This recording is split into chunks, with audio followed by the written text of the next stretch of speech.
Hello guys and welcome back to our channel. Today I will show you how to activate your Monzo card using the Monzo app in 2025 step by step. So, start by opening the Monzo app on your phone. Make sure you're logged into the account linked to your new card.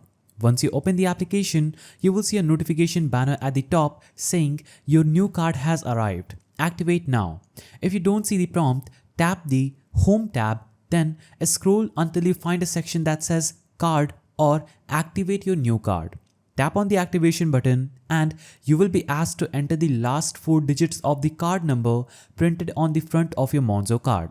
So this step confirms that you physically have a card. Now, after entering the digits, the app will instantly confirm your card is activated and you will see a message saying something like "You're all set. Your card is ready to use." Next, Monzo will offer to help you add your card to Apple Pay or Google Pay so you can start using it without waiting for physical transactions. Just follow the on-screen instructions if you want to set this up. Try using the card at an ATM, store or online to make sure it works properly. It's a good way to double check that activation went smoothly. And that's it. Your Monzo card is now activated and ready to use. If you run into any issues, just head to the help tab in the Monzo app to contact support. Thanks for watching, and if this video helped, be sure to like, subscribe and drop your questions in the comments below. See you in the next video.